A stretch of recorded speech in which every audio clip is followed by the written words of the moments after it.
game. More Tiny Power next week. You're a poor, starving resident of the fictional Eastern European nation of Arstotzka, but things are looking up for you and your family as you've just won the Labour lottery. Congratulations! Your reward, a job as a border checkpoint officer.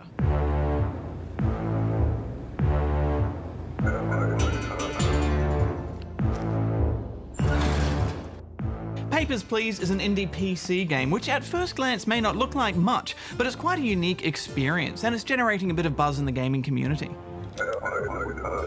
Your duty is to check the documents of anyone attempting to enter Arstotzka at the border town of Grestin. A job that is particularly tricky considering your nation has just ended an ongoing war with neighbouring country Kolechia. It starts off fairly simple, just make sure their passports are in order, check the expiry dates, and a few other little details here and there. But you immediately feel the power and judgment that comes with allowing or denying entry to these people with your rubber stamp. And before long, you'll start to get pleas and acts of desperation from the various hopefuls that enter your booth.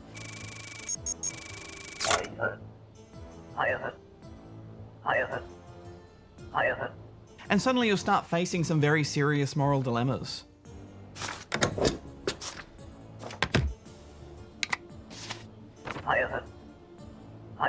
With each day that passes, security becomes tighter and you'll have more and more cross-checking and paperwork to check thoroughly before allowing someone through. Yes, and making a mistake or purposefully overlooking someone's dodgy documents just because you take pity on them isn't without consequence. You get 2 warnings for processing errors before your pay starts to get docked for each mistake. Most of your wage goes to rent. Anything left over is required to feed your family and pay for their medicine. Because if you can't afford heating, they get sick. The more people you process in a day, the more you earn. But if you try and rush through it, then you'll inevitably miss something and get an infringement.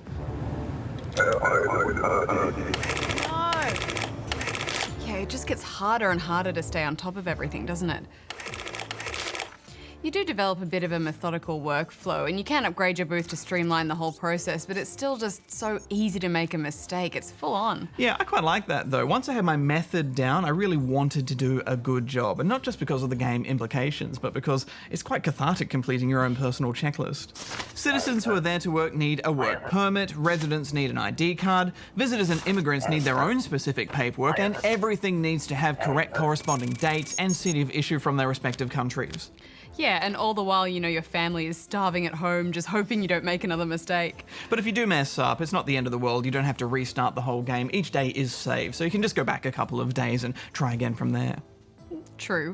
Things get even more complicated, however, when frequent acts of terrorism from Kolechian extremists mean tighter security.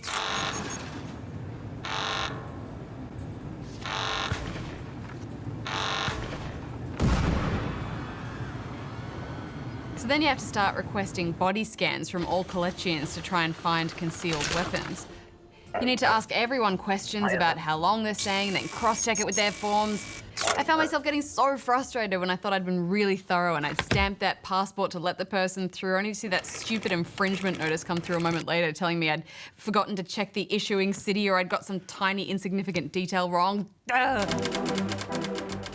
Then of course I couldn't pay my rent or my family would die and it would be game over. There were multiple expletives. Yes, I think this game is meant to be played in short bursts. I think if you had a long session, it would get a bit monotonous, but that is kind of the point. It's meant to feel like work, so those moments that break the monotony are more impactful. Things get quite interesting when you get involved with the revolutionist movement. After all the oppression and disregard you've received from your superiors, the power balance shifts quite a lot when you have that element of espionage in there. Yeah, it makes you feel more than just a pawn for the government. Deciphering codes and defusing bombs is a nice change of pace, and I like that it never lets you get comfortable. I think they've got that balance of difficulty, that ebb and flow, down to a fine art.